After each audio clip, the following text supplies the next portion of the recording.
Bacaan Kitab Suci Injil, Renungan dan Doa. Minggu, tanggal 24 September tahun 2023. Iri hatikah engkau? Karena aku murah hati. Inilah Injil Suci menurut Matius. Bab 20 ayat 1-16a. Adapun hal kerajaan sorga sama seperti seorang tuan rumah yang pagi-pagi benar keluar mencari pekerja-pekerja untuk kebun anggurnya. Setelah ia sepakat dengan pekerja-pekerja itu mengenai upah sedinar sehari, ia menyuruh mereka ke kebun anggurnya. Kira-kira pukul 9 pagi ia keluar pula dan dilihatnya ada lagi orang-orang lain menganggur di pasar. Katanya kepada mereka, "Pergi jugalah kamu ke kebun anggurku dan apa yang pantas akan kuberikan kepadamu." Dan mereka pun pergi. Kira-kira pukul 12 dan pukul 3 petang ia keluar pula dan melakukan sama seperti tadi. Kira-kira pukul 5 petang ia keluar lagi dan mendapati orang-orang lain pula. Lalu katanya kepada mereka, "Mengapa kamu menganggur saja di sini sepanjang hari?" Kata mereka kepadanya, "Karena tidak ada orang mengupah kami." Katanya kepada mereka, "Pergi jugalah kamu ke kebun anggurku." Ketika hari malam tuan itu berkata kepada mandurnya, "Panggillah pekerja-pekerja itu dan bayarkan upah mereka, mulai dengan mereka yang masuk terakhir hingga mereka yang masuk terdahulu." Maka datanglah mereka yang mulai bekerja kira-kira pukul 5 dan mereka menerima masing-masing 1 dinar. Kemudian datanglah mereka yang masuk terdahulu. Sangkanya akan mendapat lebih banyak. Tetapi mereka pun menerima masing-masing 1 dinar juga. Ketika mereka menerimanya, mereka bersungut-sungut kepada tuan itu. Katanya, "Mereka yang masuk terakhir ini hanya bekerja 1 jam dan engkau menyamakan mereka dengan kami yang sehari suntuk bekerja berat dan menanggung panas terik matahari." Tetapi tuan itu menjawab seorang dari mereka, "Saudara, aku tidak berlaku tidak adil terhadap engkau. Bukankah kita telah sepakat sedinar sehari? Ambillah bagianmu dan pergilah. Aku mau memberikan kepada orang yang masuk terakhir ini sama seperti kepadamu. Tidakkah aku bebas mempergunakan milikku menurut kehendak hatiku? Atau iri hatikah engkau? Karena aku murah hati. Demikianlah orang yang terakhir akan menjadi yang terdahulu dan yang terdahulu akan menjadi yang terakhir." Demikianlah sabda Tuhan. Shalom, iri hatikah engkau, karena aku murah hati. Injil hari ini, Matius bab 20 ayat 1-16. Perumpamaan Yesus kali ini, mengusik rasa keadilan kita. Kalau prinsip Yesus diterapkan dalam dunia kerja, tidak ada orang yang mau bekerja dari pagi. Semua akan menunggu saat terakhir untuk kerja. Toh semua dapat upah yang sama.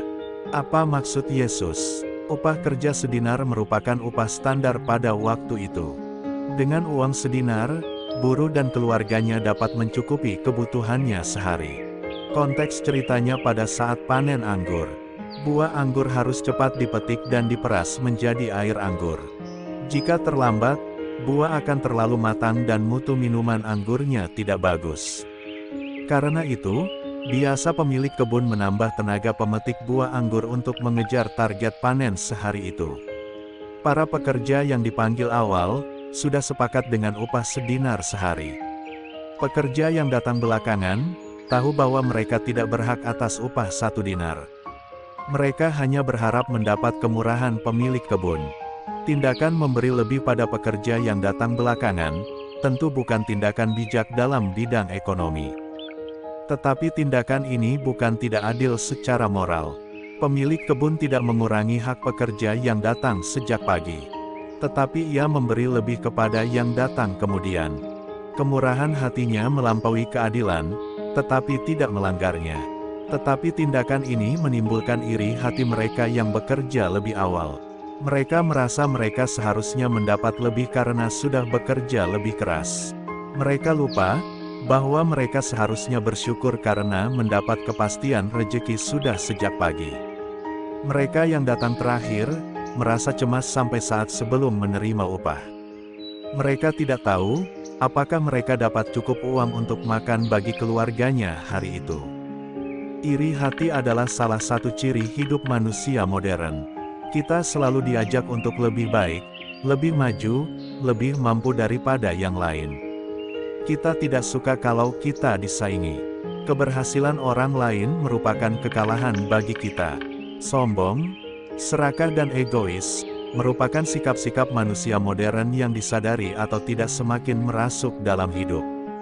Sikap yang ditawarkan Yesus adalah sikap bersyukur. Seorang bapak duduk di ruang kerjanya, dia mulai menulis, "Tahun lalu saya harus dioperasi untuk mengeluarkan batu empedu. Saya harus terbaring cukup lama di ranjang. Di tahun yang sama saya berusia 60 tahun dan memasuki usia pensiun. Keluar dari pekerjaan di perusahaan yang begitu saya senangi, saya harus tinggalkan pekerjaan yang sudah saya tekuni selama 35 tahun. Di tahun itu juga saya ditinggalkan ayah yang tercinta. Masih di tahun yang sama anak saya gagal di ujian akhir kedokteran, karena kecelakaan mobil. Biaya bengkel akibat kerusakan mobil adalah puncak kesialan di tahun lalu."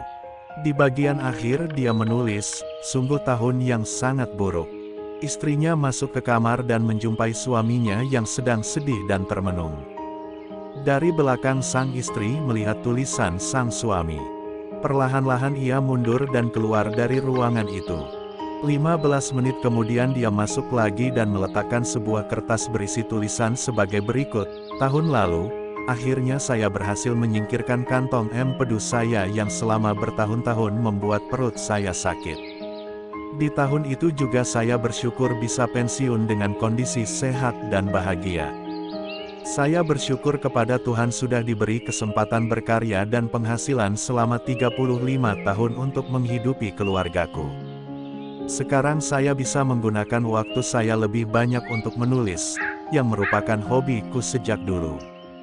Pada tahun yang sama ayah saya yang berusia 95 tahun tanpa sakit apa-apa telah mengakhiri hidupnya dengan damai dan bahagia. Dan masih di tahun yang sama pula Tuhan telah melindungi anak saya dari kecelakaan yang hebat. Mobil kami memang rusak berat akibat kecelakaan tersebut, tapi anak saya selamat tanpa cacat sedikitpun. Pada kalimat terakhir istrinya menulis, "Tahun lalu adalah tahun yang penuh berkat yang luar biasa dari Tuhan dan kami lalui dengan penuh rasa takjub dan syukur." Bapak itu tersenyum haru, dan mengalir rasa hangat di pipinya. Ia berterima kasih atas sudut pandang berbeda untuk setiap peristiwa yang dilaluinya tahun lalu. Perspektif yang berbeda membuatnya bahagia. Di dalam hidup ini kita harus mengerti bahwa bukan kebahagiaan yang membuat kita bersyukur, namun rasa syukurlah yang membuat kita bahagia. Mari kita berlatih melihat suatu peristiwa dari sudut pandang positif. We can complain because rose bushes have thorns, or rejoice because thorn bushes have roses. Abraham Lincoln. Rasa syukur ternyata bukan sikap spontan kita. Seringkali kita harus belajar untuk bersyukur, dengan mencoba melihat peristiwa hidup kita bukan dari sudut sial dan susahnya, tetapi menjadi orang yang berpandangan positif. Tidak hanya bersyukur atas kebaikan yang kita terima sendiri, tetapi juga atas semua berkat yang diterima orang lain juga. Hal ini yang ditawarkan Yesus kepada kita. Kita diajak bersyukur karena Allah itu peduli dan menyediakan kebutuhan bagi setiap orang. Allah peduli kepada saya, kepada mereka, kepada setiap dari kita. Marilah berdoa. Tuhan Yesus, terima kasih untuk upahmu kepadaku yaitu kasih dan keselamatanmu. Jauhkanlah aku dari rasa iri hati dan menganggap diri lebih layak dan lebih pantas dalam menerima berkat dan keselamatan darimu. Amin. Tuhan Yesus memberkati. RHPE Channel.